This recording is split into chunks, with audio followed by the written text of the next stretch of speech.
Hi friends. After a long time, I'm trying to again speak on a topic.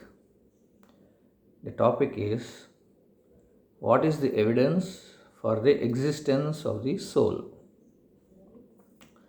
So, in India, everybody believes that soul exists, but in the Western world, you don't find many people believing the existence of the soul, or rather, people who are more inclined towards science, they don't believe the existence of the soul. So, here I am trying to provide some evidences for the existence of the soul. So, let us see. The first point is, uh, in a living body, that person can see, speak, hear, smell, all these things he can do. But all these things cannot be done by a dead body. A dead body cannot speak, it cannot see, even though it has eyes, even though it has mouth, it cannot speak, even though it has hands, it cannot do any work. So, there is a clear difference between a dead body and living body. So, this difference is because of the lack of the soul.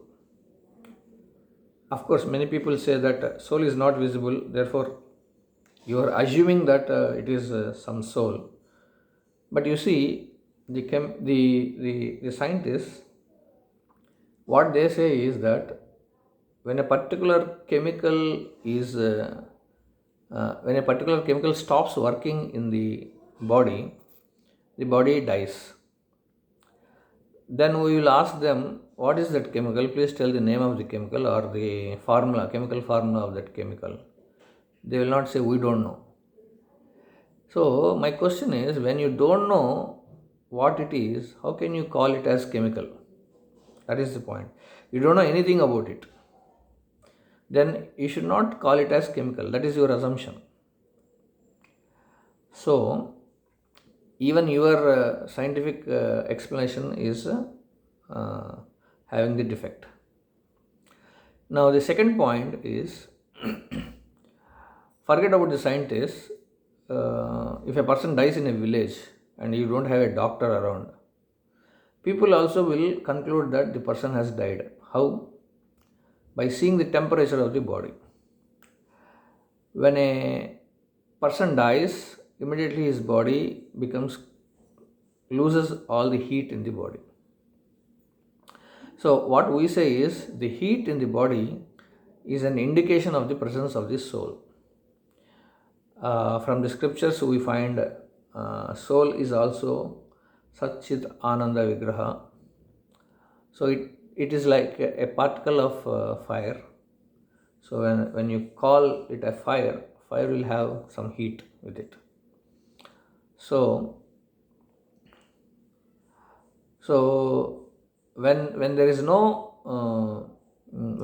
soul in the body immediately loses its heat. This is the second point. The third point is, a living person has feelings, he has desires, and he thinks. But whereas a dead body does not have any feelings, he does not have any desires, and the dead body cannot think. This is at the subtle level. The gross level we have already seen. The dead body cannot do any work with the hands or legs like that. Now, the subtle level is, they cannot have feelings, willing, or thinking. The fourth evidence is,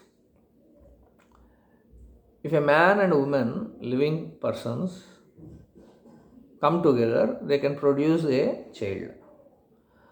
But can two dead bodies, a man dead body and a woman dead body, kept together, Can the dead bodies produce child? No.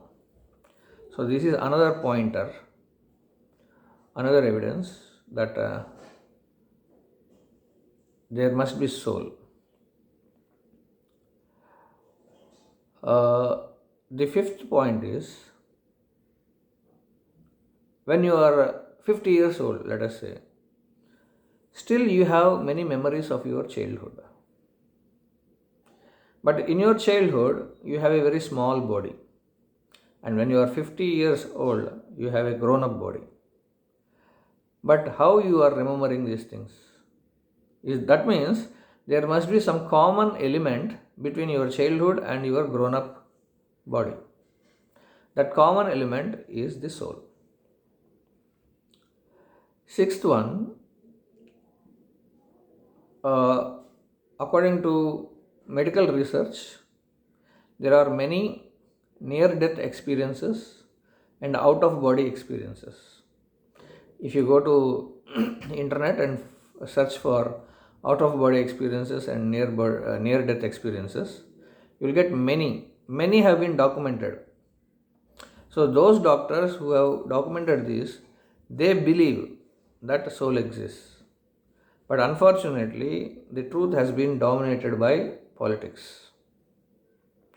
So it is the politicians who doesn't like us to accept the existence of the soul, and some scientists who fall prey to the politicians. The seventh one is reincarnation. Again, there are a lot of documented evidence about reincarnation. If like a small child taking birth in a village and asking his parents to take me to some other village very far, 500 kilometers or 1000 kilometers, like that, and after going to that village for the first time, the child will identify the house, the children of his past life, the wife of his past life, and in some cases he even told where he has kept the treasure, like gold and all ornaments and all those things. And one reincarnation theory very clearly proves the existence of the soul is, in India it happened, Uttar Pradesh. One boy, he was born in a village. His mother tongue is Hindi. But by the time he became 6 years old or so, he started speaking fluent English as if he is an American. And all the news channels have made video reports on this. So, this is a clear-cut evidence that there is past life and there will also be future life.